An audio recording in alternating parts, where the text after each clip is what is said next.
கந்த சஷ்டி கவசத்துல ஒரு வரி வருது, ஒரு நாள் 36 கொண்டு. அதாவது கந்த சஷ்டி கவசத்தை ஒரு நாளைக்கு 36 முறை படிக்கணுமா. படிச்சா 7 மணி நேரம் ஆகும். நான் படிச்சிருக்கேன். கலியுகத்துல கந்த சஷ்டி கவசத்தை ஒரு நாளைக்கு 36 முறை படிக்கிறதுக்கு நேரம் இருக்காதுன்னு தான் அதுலயே சூட்சுமமாக ரகசியமாக ஒரு விஷயம் சொல்லப்பட்டிருக்கு. முருகனுடைய அருளால் நான் தெரிஞ்சுக்கிட்டேன். அதை நான் உங்களுக்கு சொல்றேன். ரவண பவச ரரரரரரா ரிவன பவச ரிரிரிரிரிரி, இதுக்கெல்லாம் என்ன அர்த்தம் நான் தேடி தேடி தேடி முருகன் அருளால் தெரிஞ்சுக்கிட்டேன். சரவண பவ முருகனுக்கான மந்திரம். இதை 6 முறை சொல்லணும்.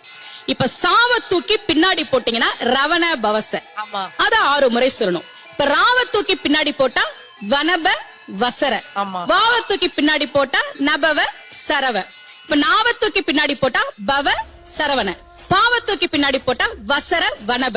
ஒன்னொன்னையும் 6 முறை சொன்னா 6 × 6 36 வரும். இப்படி சொன்னால் 5 நிமிஷத்துல சொல்லிடலாம். கந்த சஷ்டி கவசத்தை 36 முறை சொன்ன பலன் கிடைக்கும்.